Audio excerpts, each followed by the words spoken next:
And I'll come back to John 15, the second half, because, and I'll compress some stuff later, because this is one of the most important chapters in Scripture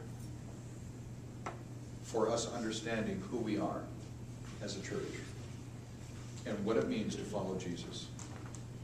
But since we're talking about public and private faith, when I was around 20, I went through one of the darkest periods of my life spiritually. It lasted actually into my 30s at the level of theological and spiritual doubt. And some of that was tied to some disobedience on my part, I think. But a huge part of it in my 20s was that I had been following the civil rights movement in the newspaper since I was 16. And was highly respectful of Martin Luther King, Jr. And I followed, as best you could in those days, the Freedom Riders. And if you read more about them, you'll find out how brave these people were. They literally took buses and rode with black people and white people together in their own buses that they bought, or they bought and traveled into towns on a Trailways bus or a Greyhound bus. And in some cities were met by 1,000 people who beat all 40 of the people in the bus, senseless.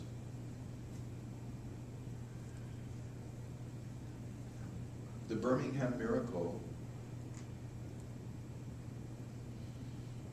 in order to overcome the brutality of racism in Birmingham, MLK and other leaders organized to simply overwhelm the jail system with more people than could possibly be housed. So they met in the churches, worshiped and prayed and heard sermons, were reminded of their nonviolent responsibilities, and they marched out of the churches in groups of 40. And the police arrested them and carried them off. And pretty soon, very quickly, the system was completely overwhelmed with prisoners. But the police were still there. And it wasn't clear what to do next.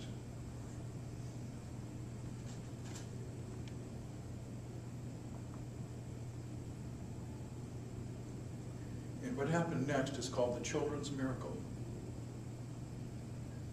Moms and dads heard the pleas of their fourth graders to be involved.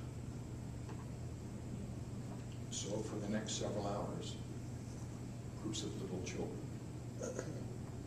in groups of 40 marched out of the churches and were arrested and carried away to where their parents knew not.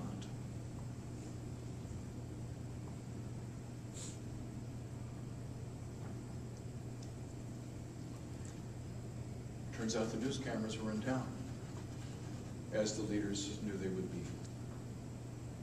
And America looked at that and a whole bunch of other things and said, well, we sure don't want to have to treat black people like they matter, but that's not who we are.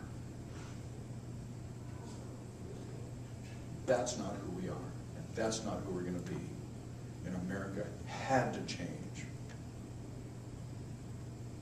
Changed.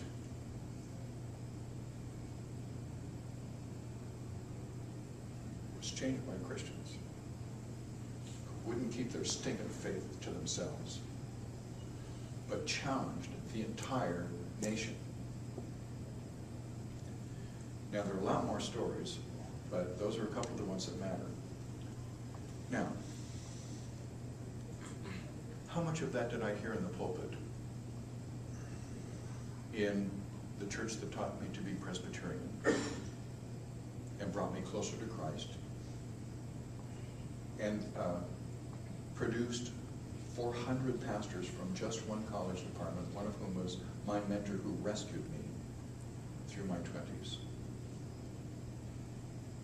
How much of that did I hear in the pulpit? Precisely zero.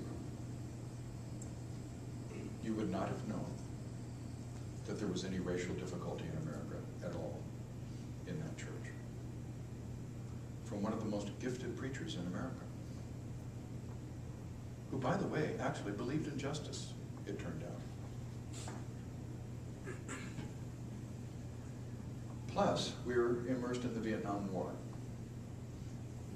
It was also something that I came to oppose. And so, I was just so stinking mad at the church, I could hardly bring myself to go.